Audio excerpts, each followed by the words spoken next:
Oke bang, bisa diceritain bang awal mulanya abang jadi food blogger dan sekarang abang juga rame nih dibicarakan tentang review abang. Bisa dijelaskan bang seperti apa bang? Ya awal mulanya saya jadi food reviewer lah ya. Sebelum ke kritik sebenarnya kan ke reviewer dulu. Awal mulanya cuma hobi aja. Terus setelah itu saya menemukan banyak sekali kendala dalam tempat-tempat yang saya kunjungi ini. Tidak begitu sempurna. Jadi saya mencoba untuk mengangkat esensi dari kritik ya. Sehingga bisa jadi alat untuk mereka berpikir, oh ya ini saya perbaiki deh gitu. Jadi si Code Blue ini tujuannya sebenarnya untuk membantu si pengusaha di saat yang bersamaan juga jadi wadah bagi konsumen. Kalau ada yang mengalami hal seperti ini, apa sih yang harus dilakukan? Gitu aja. Oke bang, terkait yang bahwa maaf sendiri ya bang, yang bahwa abang dikatakan dibuka memang merasa seperti apa, bang bisa diklarifikasi nggak bang? Ya, saya klarifikasi lagi, tidak ada pemerasan yang terjadi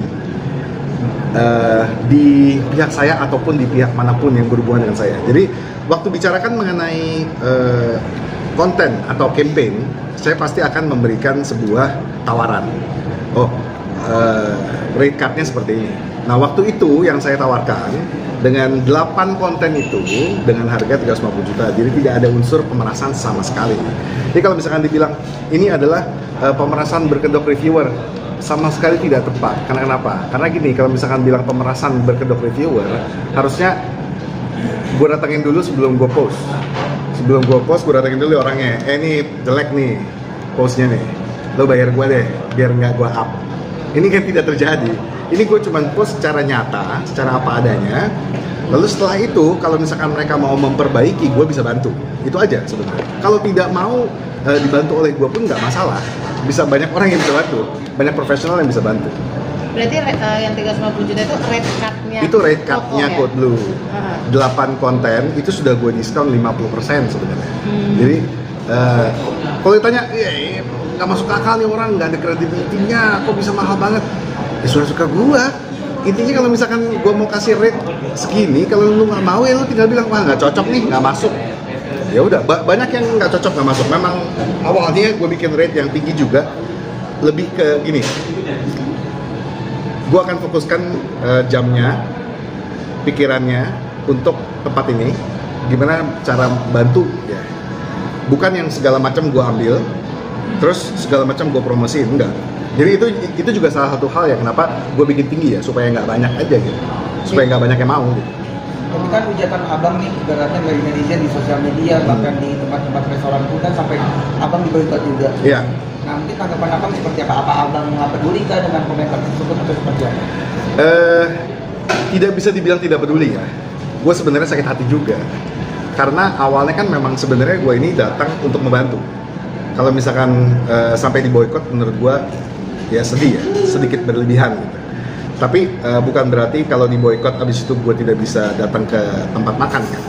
Jadi masih banyak tempat makan yang tidak memboikot gue. Tapi ya terus terang kalau ditanya ini sampai diboikot gimana, menurut gue ya sedih lah ya. Tergantung juga kan sih bang, ibaratnya mental abang juga kan, ibaratnya ini kan sampai ramai banget ya. Iya, jadi akhirnya ramai gitu. Dari awal yang kasus yang awal tuh yang sama Kopsa kan, ke saat ini malah puncaknya gitu bang. Ya kalau gue melihatnya sosok si Code Blue ini sosok yang mencurahkan kebenaran. Sakit hati kalau gue bilang, bang, nafas lu bau bang. Sakit hati nih, ya nggak? Memang gaya gue ya, gaya Sumatera Utara begitu, langsung gitu ya, kurang halus. Tapi setelah gue kasih tahu lu, bang, nafas lu bau bang. Habis itu dia bisa introspeksi kan, wah kalau gitu gue harus pakai penyedap mulut, nah gitu kan. Jadi intinya kalau misalkan sampai rame dari zamannya Nyakopsa, orang nggak suka sama gue. Kenapa orang nggak suka sama gue? Karena gue menyuarakan kebenaran, hal-hal yang sakit untuk didengar, tetapi butuh, nyata, dan harus. Ini menurut gue. Kan abang awalnya videonya itu nggak tunjukin muka ya? Iya. Nah sekarang kan ibaratnya setelah waktu itu viral itu kan jadi muncul gitu, muka muncul. Abang pengen ibaratnya baik lagi nggak sih dengan video abang awal gitu kan? Oh iya, tepat sekali. Gue maunya nggak usah tahu siapa gue, nge-review secara bebas dan tidak perlu nunjukin muka, tapi kan tidak bisa. Jadi ya sudah terlanjur gitu. Tapi ada penyesalan gak sih bang? Maksudnya akhirnya setelah menampakkan wajah malah banyak kasus seperti ini. Iya, banyak penyesalan, benar. Menurut gue kalau bisa kembali, gue akan tidak lakukan yang namanya review yang membuat gue reveal gitu ya, muka. Mendingan nggak usah deh, mendingan nggak usah terkenal daripada gue harus review muka. Sebenarnya ya itu suara hati dalam gue ya. Tapi dampaknya udah abang rasain bang setelah banyak yang boikot abang atau Hujat banyak. Untuk boykot belum, tapi gue udah dikasih tahu. Bahwa bro, ada tempat yang naruh video, ada tempat yang naruh foto lu loh, menolak lu untuk datang. Gue belum ngalamin. Efeknya ke gue, menurut gue tidak baik ya, tidak baik. Efeknya ke gue tidak baik. Tapi ya gue mencoba untuk move on aja sih. Tapi bang di tengah kasus abang ini kan banyak yang bilang pemerasan berkedok review dan sekarang juga ada nih di dunia skincare. Mungkin abang punya himbauan gak sih apa yang dialami abang saat ini gitu untuk pemerintah kan, biar lebih bagus lagi nih ke depannya. Untuk orang review kan nggak salah dong untuk mereview sesuatu itu, tapi ini sekarang kan jadi disalahkan nih, dan bahkan abang diboikot gitu mereview. Seperti apa nih?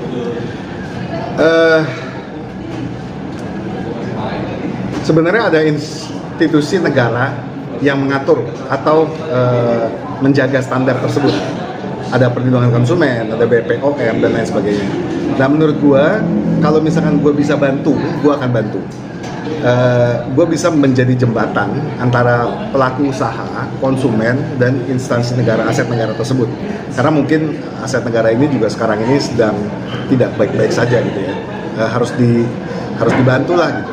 Karena menurut gua setelah demikian banyak konten yang gua post, artinya apa? Artinya adalah bukan cuman di F&B, tapi di industri lain juga sebenarnya sedang tidak baik-baik saja. Dan kita itu sebagai reviewer bisa dibilang itu sebenarnya mencoba untuk menyuarakan pengalaman dari seorang konsumen. Jadi makanya kita mereview. Gitu.